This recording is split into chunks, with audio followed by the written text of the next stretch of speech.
이제 우리 하나님 주시는 말씀은 에베소서 6장 4절입니다. 에베소서 6장 4절 한 절만 살펴보시겠습니다. 신약 성경 316페이지에 있습니다. 에베소서 6장 4절 한 절입니다.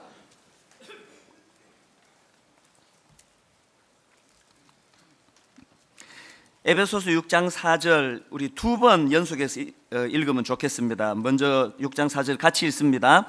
또 아비들아 너희 자녀를 노엽게 하지 말고 오직 주의 교훈과 훈계로 양육하라. 한 번 더 있습니다.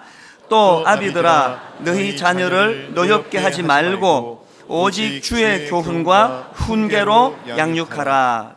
아멘. 심리학자이자 또 부부치료 전문가인 하벨 핸드릭스 박사가 이런 말을 했습니다. 부부 싸움의 90%는 어린 시절 부모로부터 받은 상처 때문이다. 그러니까 이 말의 배경이 어떻게 되는가 하면 하빌 핸드릭스 박사가 이제 그 이혼 위기에 놓여 있는 약 1000쌍의 부부를 대상으로 무려 8년에 걸쳐 가지고 면담하고 또 이런저런 상담을 통해 가지고 조사했는데 그 내용들을 이제 인터뷰한 걸 제가 글로 읽어본 적이 있습니다. 그 인터뷰에서 이분이 이런 말을 했습니다. 대부분 싸우면 울고 있는 어린아이의 모습을 가장 많이 보인다. 그 과정에서 딱 잡아 설명할 수 없는 어떤 강박적인 경향성들을 보였다. 이를 분석한 결과 어린 시절의 상처와 절망이 각자의 방어 기제에 작동하고 있다는 점을 발견했다. 부부간에 발생하는 부정적 상호작용의 90%가량은 주 양육자에게 받은 상처 때문에 생긴다는 얘기다. 주 양육자가 누구겠습니까? 부모 아닙니까? 또 이런 부연 설명도 했습니다. 어린 시절 엄마에게 많이 맞으며 자란 남편은 뇌의 일부분에 상처가 나 있다. 살다 보면 부인이 뇌에 상처난 부분을 건드릴 때가 있는데 남편은 그때 자기도 모르게 공격적인 반응을 보인다. 그럼 당황한 부인도 공격적으로 변하고 싸움은 걷잡을 수 없이 커지는 것이다. 한 부분만 더 인용해 드리겠습니다. 이런 내용도 있습니다. 어린 시절 엄마에게 많이 맞으며 자란 남편은 자기도 모르는 사이에 엄마와 닮은 여자를 찾아 결혼한다. 당시에 받지 못한 사랑을 받고 싶어서다. 그러다가 기대에 못 미치면 상처를 주고받다가 관계에서 도망치려는 무의식적인 충동인 이혼을 선택하게 된다. 이게 참 가슴 아픈 이야기들 아닙니까? 제가 예전에 한번 인용했던 적이 있는데요. 이 부부는 겉으로 보기에 한 남자와 한 여자가 그렇게 대면하고 사는 것 같지만 사실은 네 명이 복잡하게 얽히고 설키는 이 관계의 이 복잡성, 이게 부부 관계다. 제가 그렇게 한번 설명을 드린 적이 있습니다. 그 네 사람이라는 게 겉으로 보여지는 남편, 또 겉으로 보여지는 아내, 그런가 하면은 세 번째 사람은 누굽니까? 겉으로는 보이지 않지만 그 남편 내면에 어릴 때 받았던 상처를 치유받지 못해 울고 있는 내면 아이 혹은 성인 아이. 그런가 하면 마지막 네 번째 사람은 누구겠습니까? 똑같이 그 안에 내면에 어릴 때 받았던 상처를 치유받지 못해가지고 울고 있는 내면 아이 혹은 성인 아이. 이렇게 이 네 명이 복잡한 양상을 드러내고 있는 게 그게 부부관계다. 제가 이렇게 한번 설명을 드린 적이 있는데 지금 하빌 핸드릭스 박사가 같은 맥락으로 이야기를 하고 있는 것 같습니다. 오늘 본문도 이런 맥락으로 읽으셔야 되는데요. 또 아비들아 너희 자녀를 노엽게 하지 말고 오직 주의 교훈과 훈계로 양육하라. 왜 우리가 아이들 마음에 울분과 분노가 남지 않도록 그 아이가 상처받은 마음으로 살지 않도록 노력하고 배려를 해야 되는가 하면 그게 결혼해서 가정생활에도 영향을 미친다는 거예요. 상처받은 내면의 그 성인 아이 혹은 내면 아이가 그 남편 마음속에 크게 응어리져 있을수록 부부관계는 훨씬 복잡한 구도로 일어나기 때문입니다. 오늘 본문 6장 4절에 나오는 이 자녀를 노엽게 하지 말고 할 때 이 노엽게 하다라는 이 단어는 원어로 보면은 파로르기조라는 단어입니다. 이 단어는 합성어인데요. 옆에 이런 뜻을 갖고 있는 파라라는 단어하고 그런가 하면은 화내다라는 뜻을 가지고 있는 오르기조라는 두 단어가 합쳐져 만들어진 이 합성어가 바로 오늘 본문 파로르기조라는 단어예요. 그래서 이 파로르기조라는 단어는 이런 뜻입니다. 옆에서 화나게 하다, 또 화나는 상황으로 몰아넣다. 그래서 저는 이런 뜻을 살펴보면서 사실 여러분, 먼 데 있는 사람이 제게 상처를 주지 않습니다. 내가 주로 상처를 받는 건 가까운 옆에 있는 사람이에요. 그래서 우리 배우자 간에도 그렇고 부모와 자녀 간에도 가장 많은 사랑도 공급받지만 가장 많은 상처를 주는 대상이 바로 부모 자식 간의 관계요, 또 부부 관계라는 것입니다. 2012년도 10월 달에 국정감사 자료를 보니까 우리나라 아동학대 건수가 2001년도에 2105건에서 2011년도에 6058건으로 무려 3배나 증가했는데요. 중요한 건 뭐냐면은 이 아동학대 전체 사례 중에서 무려 86.6%가 가정에서 이루어졌고요. 그리고 또 그 중에 83.1%가 부모에 의해서 이루어졌다는 겁니다. 뭘 의미하겠습니까? 파로르기죠. 가장 가까운 그 부모가 가장 내게 사랑도 많이 주지만 자녀들에게 상처도 가장 많이 주는 존재일 위험성이 있다는 것입니다. 그래서 오늘 이제 이 부분에 대해서 좀 살펴보려고 하는데요. 사실 대한민국에서 자라는 저 어린 아이들, 또 대한민국에서 자라는 청소년, 젊은이들 참 불쌍하다. 이건 말해서 입만 아픈 이야기 아닙니까? 모르는 사람이 누가 있습니까? 다 알고 있는 거 아닙니까? OECD 31개국 만 10세부터 24세까지 이 청소년들을 대상으로 조사해 보니까 참 부러운 게요, 인구 10만 명당 자살률이 2000년도 7.7명에서 2010년도 6.5명으로 16%나 자살률이 감소했다는 겁니다. 그런데 유독 그 시기에 우리나라 청소년들만 같은 기간에 인구 10만 명당 자살률이 6.4명에서 9.4명으로 무려 47%가 증가했다는 것입니다. 이런 통계를 보고도요, 아무렇지도 않으면 우리 다 정말 병든 사람들이에요. 질문해야 될 거 아닙니까? 왜 모든 OECD 국가 나라 사람들이 청소년 자살률이 그렇게 떨어지고 있을 때 왜 유독 우리나라만 아이들 자살률이 이렇게 급증하고 있는가? 그 이유가 뭐냐? 원인이 뭐냐? 우리 참 괴로워하면서 이거 살펴봐야 되는 거 아닙니까? 사실 제가 이런 질문을 하다가 생각해 보니까요, 우리나라 어른들이 애들에게 못하는 일이 참 많고 잘못하는 일이 많고 사과할 일이 참 많습니다. 이런 거 생각하면 저 아이들에게 참 미안하고 부끄러울 뿐이에요. 저는 사실 그 어른들 집회는 주저없이 가서 설교하는 거 하나도 어렵지 않아요.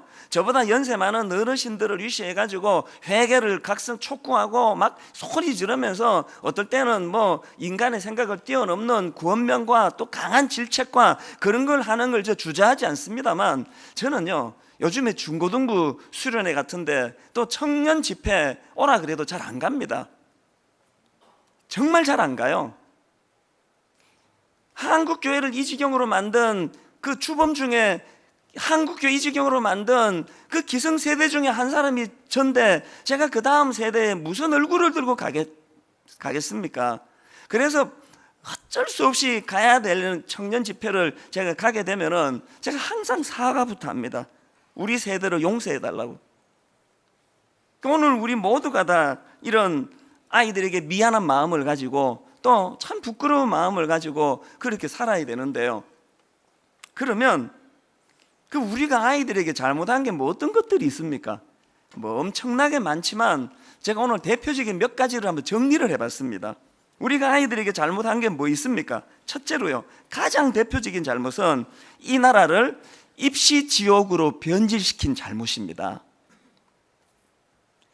여러분, 정형행동이라는 용어를 들어보신 적 있습니까?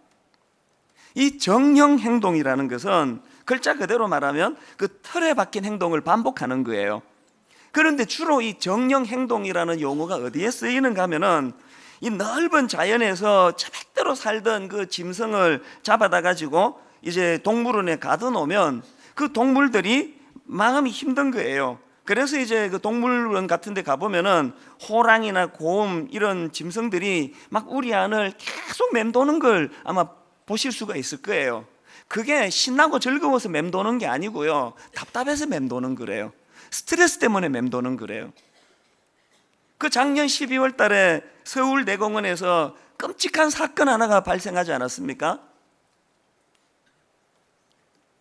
사육사 한 분이 청소하려고 우리 안에 들어갔는데 거기서 그만 수컷 호랑이의 습격을 받아가지고 목숨을 잃게 됐는데요,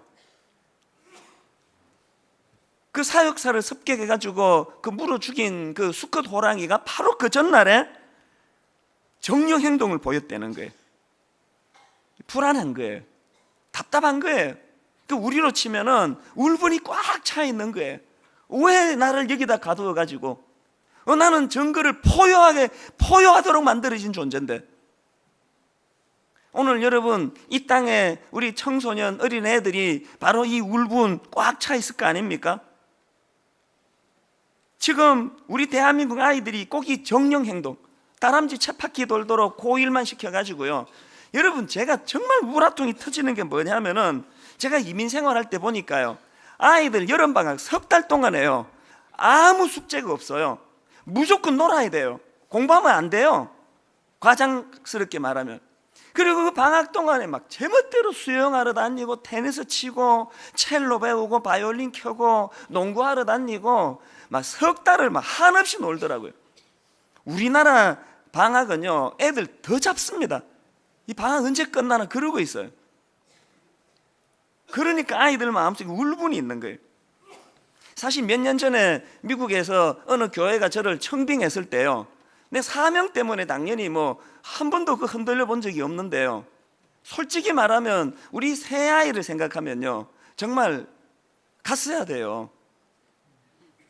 지난 고난주간 때 이야기했더니 또 어떤 성도님이 또 막 섭섭하다고 막 그러시더라고요.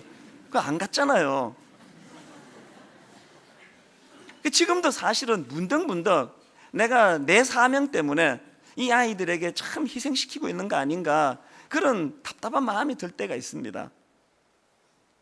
그런가 하면은 두 번째로 우리가 아이들에게 잘못한 게 뭐냐, 아이들 내면에 이 성적 충동을 불러일으키는 이 타락한 사회 분위기를 만든 거, 이게 참 우리가 아이들에게 죄 짓는 일 아닙니까? 최근에 그 어느 영화가 한 편 나왔는데요, 그냥 막 그 인터넷에 이 영화는 꼭 봐야 된다, 이건 근래에 나온 가족 그 드라마 중에 가장 잘 만든 영화다, 감동적이다, 난 울었다, 막 그런 게 너무 많아가지고, 야, 우리 애들이 지금 공부 때문에 그 스트레스도 많고 정서가 삭막한데, 야, 이런 영화를 보여주면 좋겠다 그래가지고 너희들 보러 갈래? 그러니까 안 간다는 거예요. 그 나이에는 부모랑 어디 가는 거 싫어하나 봐요. 그래서 제가 살살살 꼬드겼어요. 야, 원하면 내가 외식도 시켜줄게, 맛있는 것도 사주고, 영화 진짜 재밌대더라. 그래가지고 어떻게 꼬드겨가지고 애 셋 다 데리고 우리 5 식구가 영화를 보러 같이 간 거예요.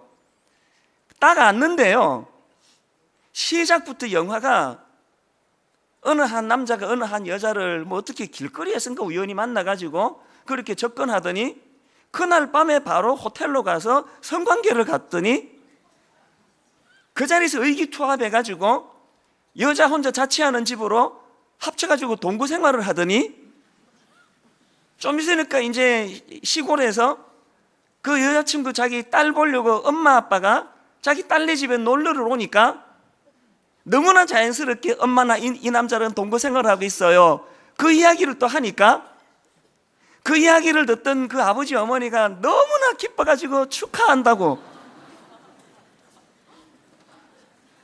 우리 애 셋 데리고, 청소년 셋 데리고 그 영화를 보는데요, 마음이 안절부절하지. 얘들이 저걸 지금 어떻게 받아들일지 몰라가지고, 그래서 그렇게 영화를 참 긴 시간 영화를 봤어요. 내 속으로 아버지가 요즘에 영안이 없어가지고 애들을 이런 사망이 엄청난 꼴짝으로 몰고 가는구나. 그 영화 다 보고요, 영화관에서 우리 집까지 5다 침묵하며 갔습니다. 할 말이 없어가지고. 그래가지고 제가 집에 오자마자 내가 그 딴 영화를 헛것을 잘못 봤나 해가지고 다시 검색해 봤어요. 웬걸요? 그 영화 맞아요. 여전히 그 영화 본 사람들이 뭐 그런 거 아랑곳하지 않고 가족 드라마로 너무 감동적이었다. 영화 참 잘 만들었다. 이건 꼭 봐야 된다. 뭘 의미합니까 지금? 오늘 이 사회가 성적으로 얼마나 저 아이들에게 물러터지게 끊임없이 그 아이들을 주입시키고 있는지 이제 거기에 뭐 완전히 마음이 지금 무디어 있는 상태 아닙니까? 사실 제가 뭐 조금 전에 뭐 애들을 생각해서는 미국 갔어야 된다고 하지만 이거 생각하면 안 가길 진짜 잘한 것 같아요. 또 뭐 한국의 남원들 지금. 저는 이 미국이라는 나라, 유럽이라는 나라 정말 원망스러워요. 아니 청교도로 시작해가지고 이 신앙의 나라로 시작해가지고 그거 다 까먹고 우리한테 이 후배 이 한국 교회와 성도들에게 이런 오염을 갖다 퍼먹이고 있는 이런 그 미국 사회, 유럽 사회가 정말 너무 야속해요. 지금 여기에 우리 아이들이 지금 무방비로 노출이 돼가지고요. 최근에 여러분 제가 정말 믿고 싶지 않은 이야기 하나 들었어요. 중학교 2학년 교실에서요. 요즘 애들은 교실에 남녀 합반 쓰잖아요. 여학생들이 버젓이 다니는데요. 거기서 남학생들이 그 스마트폰으로 음란 동영상, 비명 소리 지르는 것까지 탁 나오는 그걸 버젓이 보고 있다는 거예요. 그거 누가 제게 거짓말로 전해줬기를 바랄 뿐입니다. 이게 오늘 이 시대 한국의 아이들의 현실이에요. 누가 이렇게 만들었습니까? 우리 어른들 부끄러워해야 될 이 내용들 아닙니까? 그런가 하면 세 번째로 우리 어른들이 잘못한 것 중에 하나가 아이들을 온통 물질 만능의 가치관을 심어준 잘못. 이게 참 큰 잘못 아닙니까? 제가 어느 글에 보니까요, 크리스 어드만이라는 분이 쓴 혼돈을 넘어서 이런 제목의 책을 인용했더라고요. 그 책에서요, 오늘날 이 미국 가정의 근본을 흔들고 있는 두 쌍둥이 잡신이 있대요. 그 미국 가정을 근본적으로 흔들어내는 그 우상, 이 잡신이 뭐냐 하니까 하나는 미라는 이름을 가진 신이고 또 하나는 머니라는 이름을 가진 신이래요. 지난주 말씀드렸잖아요. 디모데후서 3장 1절 2절 너는 이것을 알라. 말세에 고통하는 때가 이르러 사람들이 자기를 사랑하며 돈을 사랑하며, 성경이 분명히 경고하지 않았습니까? 너희들이 말세에 이 나만을 섬기는 미라는 잡신하고 돈을 섬기는 머니라는 이 잡신을 경계하지 않으면 말세에 고통하는 때가 온다고 분명히 예언하지 않았냐고요. 거기에 우리는 귀를 기울이지 않고 이 세상 가치관 흐름에 우리가 따라가다가 보니까 지금 온통 우리 아이들에게 이런 잘못된 가치관으로, 그래서 아무리 돈을 벌어도 아무리 세상적으로 지위가 있어도 그게 그 영혼을 행복하게 해주지 못한다는 이 교육이 이루어지고 있지 않는 거예요. 그런가 하면 또 네 번째로 우리 어른들이 아이들에게 잘못한 것 중에 하나가 뭐냐, 이 교육을 삶의 모범을 통하여 보여주지를 않고 말만 가지고 교육하고 있다는 것입니다. 여러분, 예수님의 교육을 한번 보세요. 예수님이 주기도문을 가르쳐 주실 때요, 그 주기도문이 어떻게 나온지 아십니까? 예수님이요, 얘들아 모여봐라. 니들 안 되겠다. 내 말 잘 들어라. 기도하는 방법 좀 가르쳐 줄게. 이렇게 다가가신 게 아니에요. 주기도문이 어떻게 나왔느냐? 자, 누가복음 11장 1절을 한번 보세요. 예수께서 한 곳에서 기도하시고 마치심에 제자 중 하나가 여짜오되 주여, 요한이 자기 제자들에게 기도를 가르친 것 같이 우리에게도 가르쳐 주옵소서. 예수님이 기도를 강요해가지고 모아놓고 강의한 거 아닙니다. 그냥 예수님은 기도하셨어요. 동고동 나가면서 때를 따라 주님은 기도하시니까 그걸 계속 지켜보던 그 제자들이 자발적으로 궁금하니까, 자기도 배우고 싶으니까 주님, 우리도 기도 좀 가르쳐 주세요. 그래서 나온 게 주기도문이에요. 오늘 교회에 보면은 무슨 교리 공부, 무슨 공부, 무슨 학습, 뭐 이런 용어가 너무 많은 거 아닙니까? 물론 그런 공부도 당연히 해야 되지만 신앙의 전수는 그렇게 흐르는 게 아니에요. 가정도 마찬가지 아닙니까? 우리 이때 어른들이 뭐 교육학 박사 학위가 있었습니까? 교육학 전공을 했습니까? 그냥 화장실 가려고 어린 중학생이 화장실 가려고 잠이 깨가지고 나가다가 보니까 어디서 막 이상한 신음소리 같은 게 들려가지고 무서워가지고 문을 빼꼼히 열어보니까 거기에 어머니가 담요를 뒤집어 쓰고 눈물로 중얼중얼 자기들을 위하여 기도하는 그 모습을 목도하면서 그렇게 신앙이 전수되는 거 아닙니까? 어른들이, 여러분, 우리 윗대 어른들이 늘 자기 전에 하나님 말씀 보고 묵상하고 연속극 같은 거 그거 자기 전에 그 혼미하다가 안 보는 게 좋겠다 그러면서 그런 본을 보여주시는 그 가운데 우리가 성경 읽는 거 묵상을 배우는 거 아닙니까? 토요일 날 그 큰 돈은 아니지만 그 요즘으로 치면 뭐 1,000원 2,000원 되는 가난한 집이니까 무슨 큰 헌금하겠습니까만 예배는 정성이야 그러시면서 그 다리미로 하나님께 드릴 헌금을 깨끗하게 다림질하시는 그런 모습을 보고 아, 예배는 정성이구나, 헌금은 금액이 많고 적음이 아니라 이거 정성이구나, 이걸 전수받고 배우는 거 아닙니까? 우리 윗대 어른들에게 우리가 이 신앙을 전수받아 놓고 우리는 우리 아이들에게 흘려보내주지를 못하잖아요. 여러분, 만약에요 믿는 집안에서 아이들을 양육하면서 여러분의 자녀들이 여러분에게 한 번도 엄마 기도를 좀 가르쳐 주세요 이런 말을 한 번도 못 들으셨으면 여러분 문제가 있습니다라고 제가 설교하려고 원고를 적어놓고 생각하니까 우리 애들도 저한테 그걸 물은 적이 한 번도 없어요. 오늘 우리가 하나님 앞에서 부끄러워해야 되는 게 바로 이 모습 아닙니까? 바울이요 빌립보 3장 17절에서 형제들아 너희는 함께 나를 본받으라 그리고 너희가 우리를 본받은 것처럼 그와 같이 행하는 자들을 눈여겨보라 이렇게 말씀을 했는데요, 여러분 우리가 우리 자녀들에게 이렇게 당당하게 말할 수 있습니까?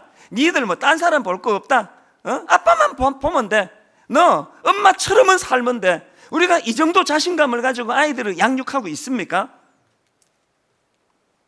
어느 책 보니까 그 제목이요 아버지의 뒷모습을 보고 배운다 이렇게 돼 있더라고요.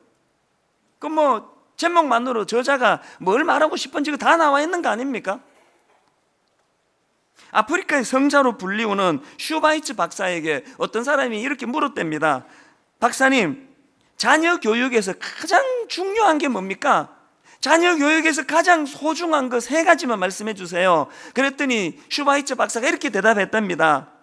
자녀 교육 가장 중요한 게 뭐냐? 첫째, 번복이. 둘째, 번복이. 셋째, 번복이. 그렇게 이야기했답니다.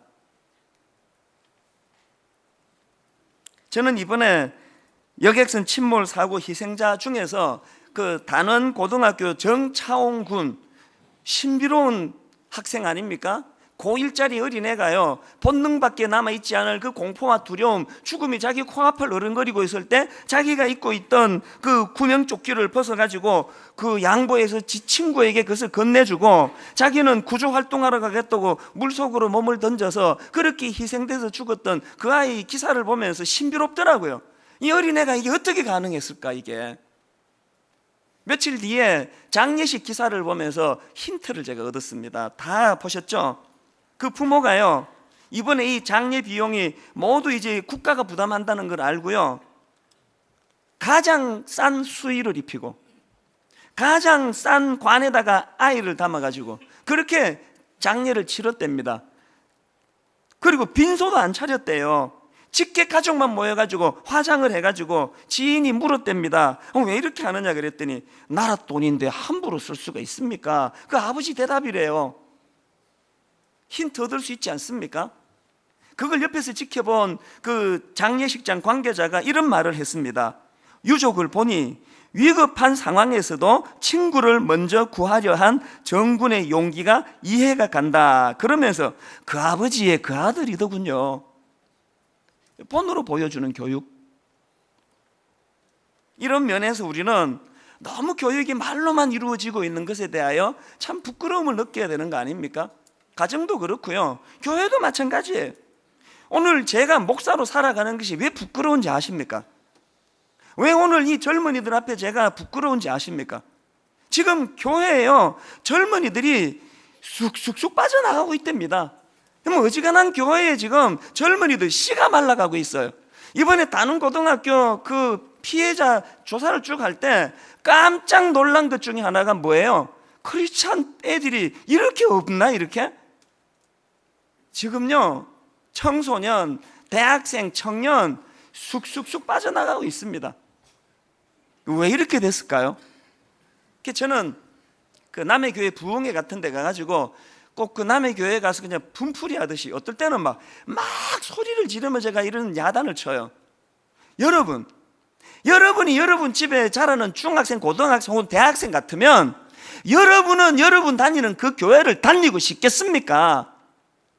뭐 매력이 있어야지. 매력이 맨날 싸우고 그 뭐 대피기도하러 나오면은 눈 감고 하는 기도는 온 세상의 허물 용서 다 이루어질 것처럼 그렇게 기도하고, 눈 뜨고 바깥에서 교회 바깥에서 일어나는 일들을 보면은 용서가 어디 있습니까?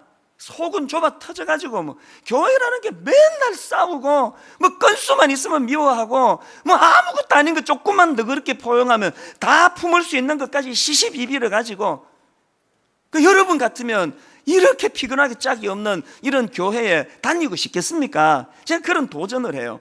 분당 우리 교회는 어떻습니까? 이거 뭐 무슨 구호는 뭐 세계 복음화 그렇게 떠들면서 내 집안에 애 하나도 지금 구하지 못하는 상황 아니냐고요. 그래서 한국 교회들마다 목표 다 바꿔야 돼요. 우리 교회 출석하는 이 젊은이가 밖에 나가서 우리 교회를 부끄러워하지 않는 교회로 만드는 거, 이것보다 더 소중한 목표가 있겠습니까? 분당 우리 교회 여러분 세계 복음화 이런 이야기 잘 안 합니다. 왜 안 하겠습니까? 없어서 안 합니까? 우리 있습니다. 왜 안 할까요?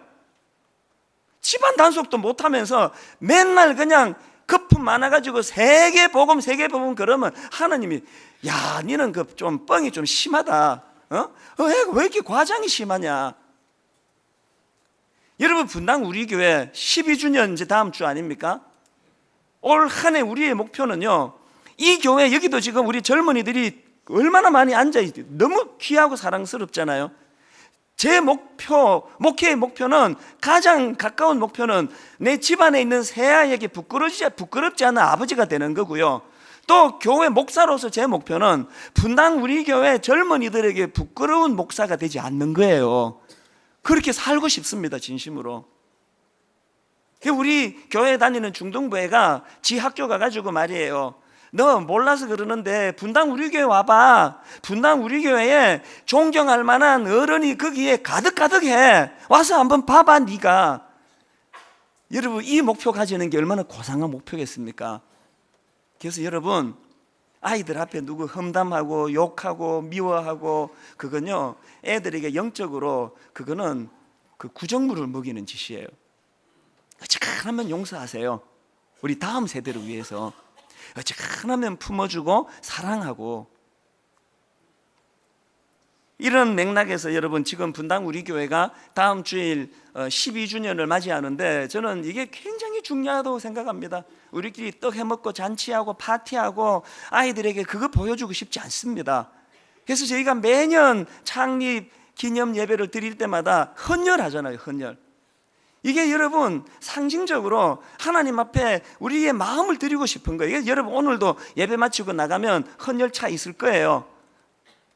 오늘 아니고 다음 주 헌혈차 있을 거니까 차 갖고 오지 마시고요, 헌혈하시고요. 이번 한 주간 잘 드셔가지고 기왕 피 뽑아줄 건데 영양가 있는 피 그렇게 뽑아줬으면 좋겠고요.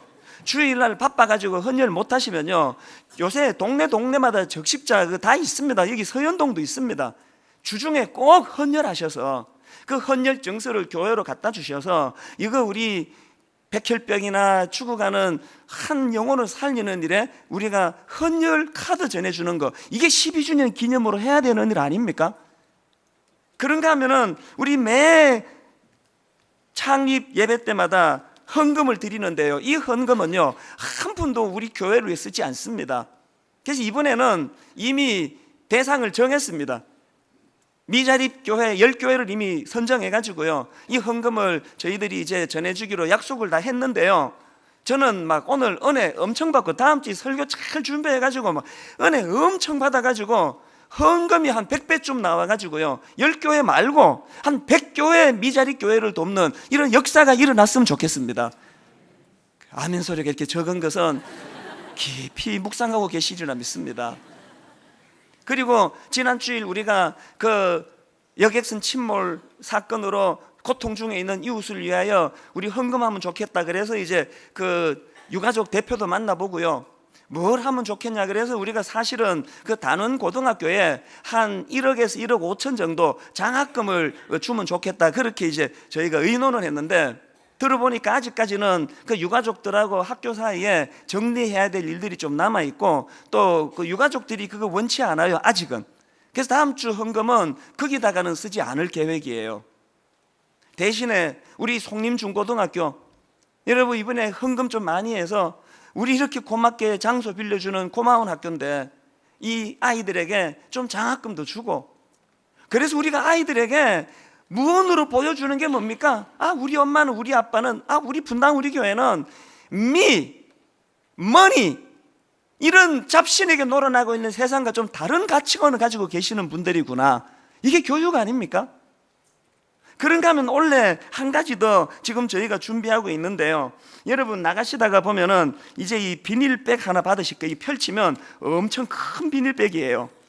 이걸 여러분 하나 받아 가셔가지고요, 지금 우리가 운영하고 있는 그 장애인 복지관, 한마음 장애인 복지관, 그 안에 장애인들을 지금 고용해가지고 이런 헌옷가지를 기증받아가지고 깨끗하게 빨아서 아주 싼 값으로 판매하는 일을 하거든요. 다음 주일 우리 12주년을 맞이해서 집 정리 한번 싹 하셔가지고요, 안 입는 옷까지, 입는 옷도 괜찮아요, 막 꺼내대면 입는 옷이라도 다 갖고 오셔가지고 깨끗하게 빨아가지고 여기 넣어 오시고요, 물품도 받습니다.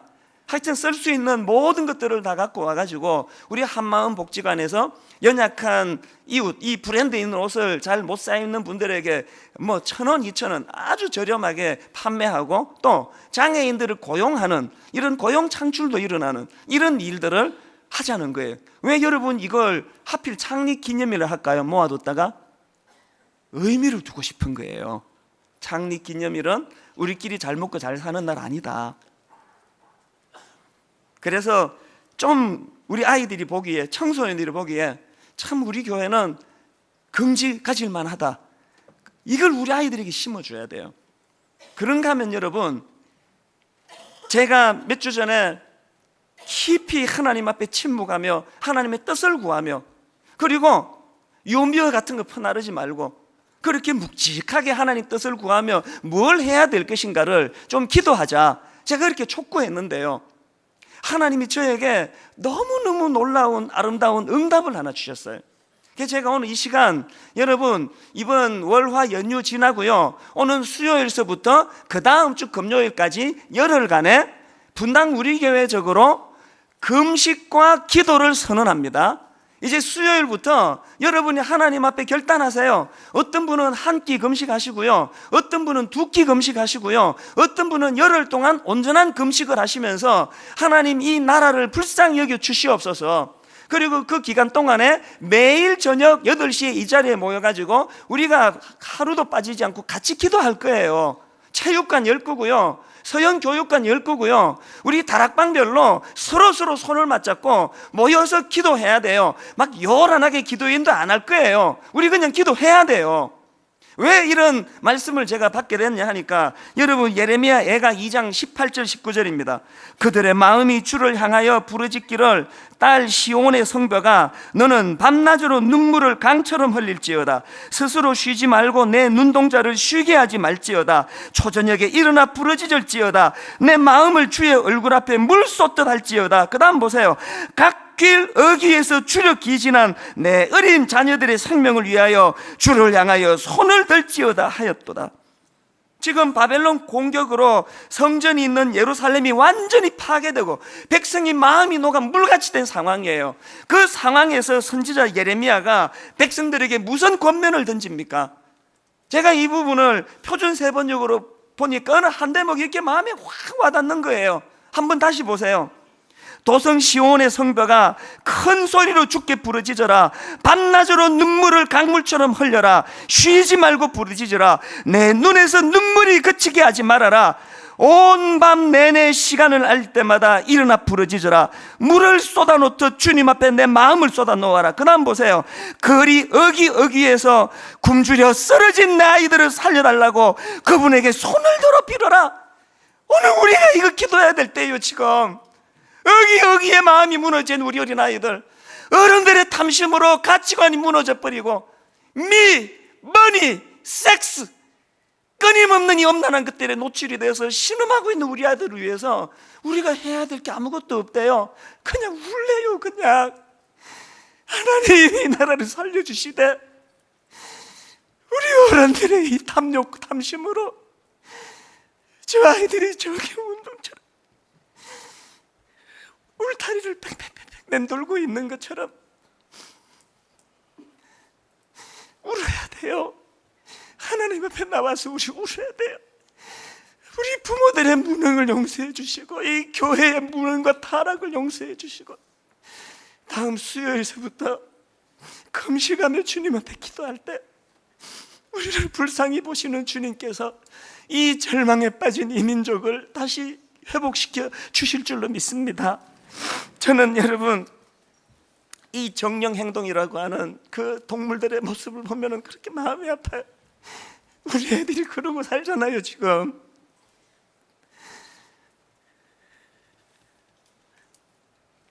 말씀을 마무리하면서 짧은 동영상 하나 준비했는데요. 여러분 가만히 이거 들여다보세요. 무슨 얘기를 하고 있는지 우리 같이 한번 보시도록 하겠습니다. 부모는 멀리 보라 하고 학부모는 앞만 보라 합니다. 부모는 함께 가라 하고 학부모는 앞서가라 합니다. 부모는 꿈을 꾸라 하고 학부모는 꿈꿀 시간을 주지 않습니다. 당신은 부모입니까? 학부모입니까? 부모의 모습으로 돌아가는 길, 참된 교육의 시작입니다. 저는 저 짧은 걸요 끝나면 또 켜고 끝나면 다시 리플레이하고 끝나면 다시 켜고 계속 봤습니다. 부모는 멀리 보라 하고 학부모는 앞만 보라 합니다. 부모는 함께 가라 하고 학부모는 앞서 가라 합니다. 부모는 꿈을 꾸라 하고 학부모는 꿈을 꿀 시간을 주지 않습니다. 당신은 부모입니까? 학부모입니까? 오늘 하나님 앞에서 정직하게 물어야 돼요. 하나님, 나는 학부모가 아니라 부모가 되기를 원합니다. 우리 마지막으로 한 번 더 보고요 그렇게 하나님께 찬양하기 원하는데요. 다시 한 번 더 보세요. 부모는 멀리 보라 하고 학부모는 앞만 보라 합니다. 부모는 함께 가라 하고 학부모는 앞서가라 합니다. 부모는 꿈을 꾸라 하고 학부모는 꿈꿀 시간을 주지 않습니다. 당신은 부모입니까? 학부모입니까? 부모의 모습으로 돌아가는 길, 참된 교육의 시작입니다.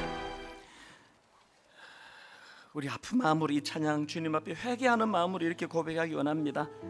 우리 오늘 눈물로 한 알의 씨앗을 심는다. 그 다음 가사를 보세요. 꿈꿀 수 없어 무너진 가슴에 저들의 푸른 꿈 다시 돋아나도록 우리 함께 땀 흘려 소망의 길을 만든다. 내일로 가는 길을 찾지 못했던 저들 노래하며 달려갈 그 길. 우리 가사를 생각하시면서 소망을 가지고 이렇게 노래합니다. 우리 오늘 눈물로 한 알의 씨앗을 심는다. 꿈꿀 수 없어 무너진 가슴에 꿈꿀 수 없어 무너진 가슴에 저들의 푸른 꿈 다시 돋아나도록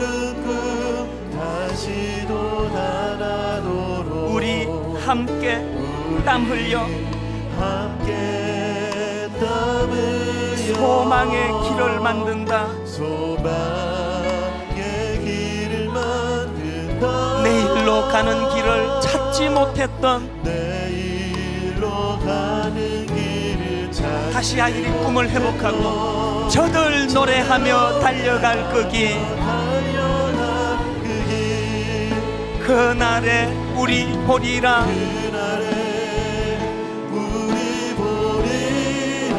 새벽 이슬 같은 저들 일어나 같은 저들 일어나 뜨거운 가슴 사랑의 손으로 뜨거운 가슴 사랑의 손 이 땅 치유하며 행진할 때 여러분 우리 모두 이 꿈이 회복되기를 원합니다. 오래 황폐하였던 이 땅 어디서나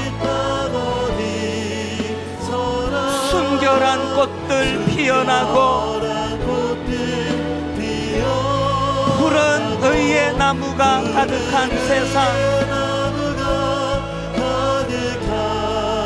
우리 함께 보리라. 우리 다 자리에서 일어나셔서 그날에 보리라. 우리 보리라. 새벽 이슬 같은 저들 일어나 뜨거운 가슴 사랑의 손으로 이 땅 치유하며 행진할 때 여러분 좌절과 절망을 딛고 꿈을 꾸며 일어나 노래합니다. 오래 황폐하였던 이 땅 어디서나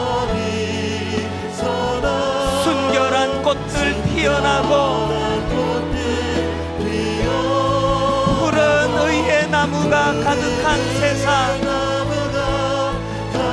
우리 함께 보리라.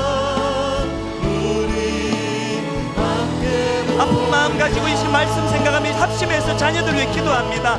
한 목소리로 같이 기도하시겠습니다. 살아계신 하나님 아버지, 하나님 아버지, 갇혀있는 죽어가는 우리 생명들을 하나님의 십자가 의지하여 기도하며 건져내기를 원합니다.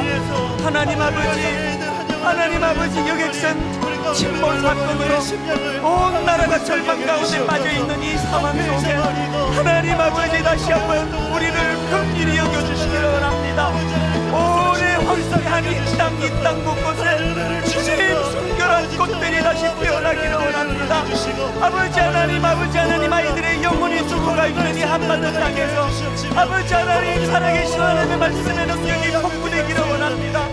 선지자 이사야가 눈을 들어보면 온 나라가 썩어 빠져 부패했는데 주여 성전에서 영안을 열고 바라보았을 때 거룩하다 거룩하다 거룩하다 하나님의 영광이 가득함을 목도했던 것처럼 우리에게도 그 은혜를 허락하여 주시기를 원합니다. 주여 은혜를 허락하여 주시옵소서. 주여 불쌍히 여겨 주시옵소서. 우리들이 온전히 주님 앞에 말씀대로 달려가기를 원하오니 아버지 하나님 그 은혜를 우리에게 허락하여 주시기를 원합니다. 은혜 내려주시옵소서. 아버지 은혜를 주시옵기를 간절히 기도합니다. 아버지 붙잡아 주셔서 각 가정들마다 아버지 하나님 주님이 기뻐하시는 것을 도성 시온의 성벽아 큰 소리로 주께 부르짖어라. 밤낮으로 눈물을 강물처럼 흘려라. 쉬지 말고 울부짖어라. 내 눈에서 눈물이 그치게 하지 말아라. 온 밤 내내 시간을 알릴 때마다 일어나 부르짖어라. 물을 쏟아붓듯 주님 앞에 내 마음을 쏟아놓아라. 그리 어기어기해서 굶주려 쓰러진 내 아이들을 살려달라고 그분에게 손을 들고 빌어라. 하나님, 기도와 금식을 선포하고 수요일서부터 이 말씀을 구현해내는 귀하고 복된 우리 교회 되게 하여 주셔서 우리의 눈물의 기도가 아버지 이 절망적인 이 시대와 민족을 주님 앞으로 인도하는 아름다운 복된 주님의 종들, 백성들 되게 하여 주시옵소서. 우리 주 예수 그리스도의 은혜와 하나님 아버지의 다함없는 사랑과 성령님의 감동, 감화, 위로교통 충만하심의 역사가 앞을 봐도 답답하고 옆을 봐도 낙심되는 현실이지만 지금이야말로 피 묻은 십자가 복음 의지할 때인 줄 믿고 희망을 가지고 주님 앞으로 달려나오는 모든 주의 자녀들 머리 위에 지금부터 영원토록 함께 하시기를 간절히 축원하옵나이다. 아멘.